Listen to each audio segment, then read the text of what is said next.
Bom dia, meus amores. Nós estamos hoje no dia 19 de maio, sexta-feira. A semana passou rapidamente e eu não quero gravar um vídeo muito extenso, então vamos lá. Hoje nós vamos ver o livro interdisciplinar na página 25, tá? E depois nós vamos ver o Aprender Sempre de Português. Hoje, na página 25, nós vamos ver os estágios que a água do planeta Terra, ela se encontra. Nós temos a água no estado líquido. O que é estado líquido? É a água que a gente bebe, a água que a gente toma banho no chuveiro, a água dos rios, a água dos mares, né? Porque nós já vimos que nós temos 70% de água no nosso planeta, mas a maior parte dessa água não é água potável, não é água que a gente pode beber. A maior parte é água salgada que existe nos mares e nos oceanos. A água dos rios são pouquíssimas, a água doce potável é pouca, e nós já vimos que as que ainda existem estão sendo contaminadas pelas fábricas, pelo esgoto que sai da nossa casa, pelo próprio homem, né? Então, a gente vai ver agora os estágios que existem da água. O estágio líquido a gente viu, que é a água que a gente bebe, a água dos rios, dos mares, a água que sai do nosso chuveiro, que sai da mangueira, sai da mangueira que a gente molha nossas plantas. Existe ela no estado sólido. O que é estado sólido? Ela é dura. Olha dentro da geladeira de vocês, quem tem um freezer, e fala para a mãe colocar água para gelar, água para congelar. Quando a água fica congelada, ela vira pedra de gelo. Ela vai estar no estado sólido. Quando você vai, me dá um refrigerante gelado com gelo, eles vão trazer o gelo para você. Então, o gelo é o estado sólido da água. É quando ela está em estado sólido, quando ela está dura, tá? E ela vai tornar o formato onde você colocar. Se você colocar água para congelar num copo, ela vai ficar o formato do copo. Para congelar numa garrafa, ela vai ficar o formato da garrafa, tá? Essa é a nossa água congelada, no estado sólido. E a nossa água no estado gasoso. O que é gasoso? Quando ela vira um gás. Como é que será que a nossa água vira gás? A nossa água vira gás quando ela começa a evaporar. Quando a mãe de vocês está fazendo arroz, presta atenção na panela. O vapor que sai de lá, sai aquela fumacinha. Nossa, mas que fumaça é essa? É a água evaporando, ela entrando, saindo do estado líquido para o estado gasoso, ela está virando gás. Quando a gente olha para o céu, a gente vê as nuvens é gotículas de água em vapor. Então, as nuvens também é a água no estado gasoso. Lembra que a gente havia falado que toda a água evapora quando chove? Isso a gente falou na sala de aula. Choveu, nossa, o que aconteceu? Ela evaporou, ela virou gás. Cadê a água que estava lá no meu quintal? Ela evaporou, ela virou gás. Então, a gente tem a água no estado sólido, no estado líquido e no estado gasoso, tá bom? E aqui tem um texto que a gente vai ler, tá? Na natureza, a água pode ser encontrada em 3 estados: sólido, líquido e gasoso. Água no estado sólido são gelos e a neve. A gente não tem neve aqui, né? Que formam os lugares mais frios. A água no estado líquido é encontrada nos rios, lagos, oceanos. A água no estado gasoso é chamada vapor.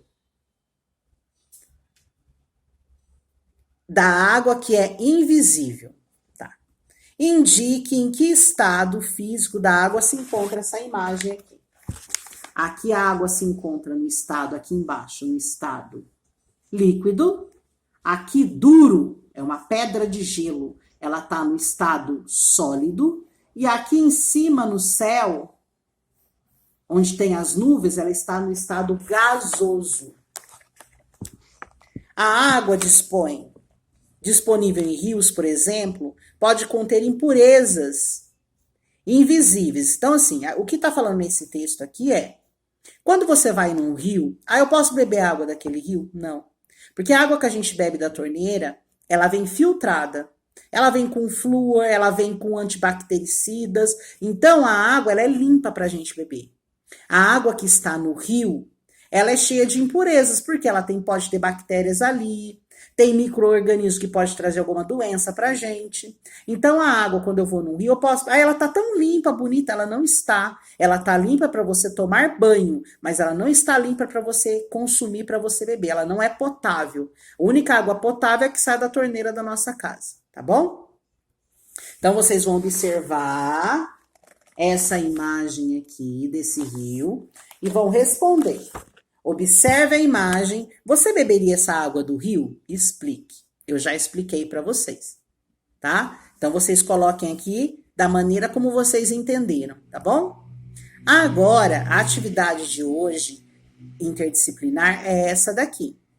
Agora eu gostaria que vocês pegassem novamente o Aprender Sempre de português e nós vamos aqui, ó, para essa fábula aqui, ó. A raposa e o corvo.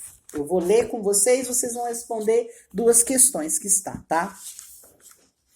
Um dia, um corvo estava pousando no galho de uma árvore com um pedaço de queijo no bico quando passou uma raposa.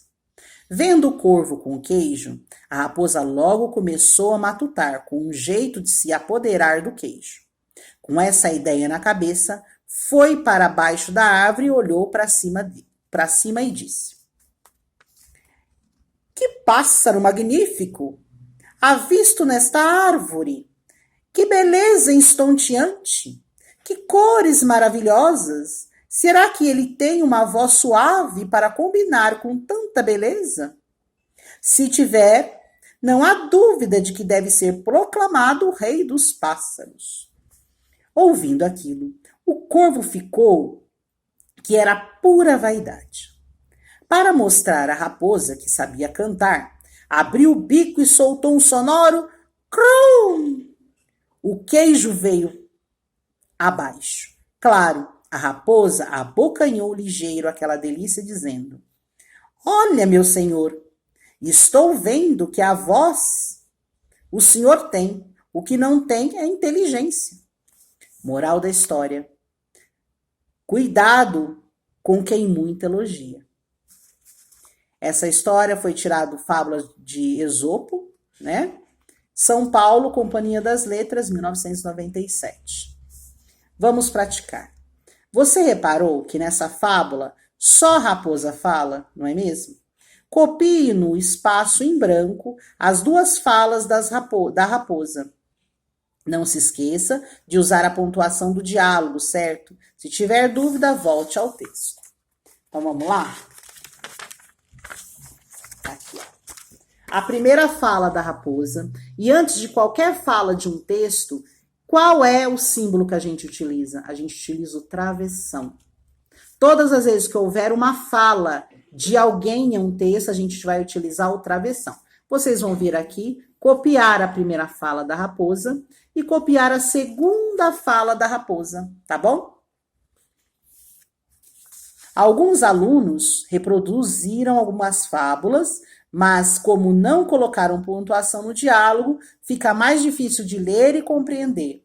Você pode ajudar? Vamos lá? Só que essa atividade aqui nós vamos fazer na próxima aula, tá bom? Bom final de semana para vocês, aproveite, se cuidem, tá? Continuem no isolamento e, caso necessário, vocês tiverem que sair, usem álcool em gel e sempre máscara, tá bom? Bom final de semana.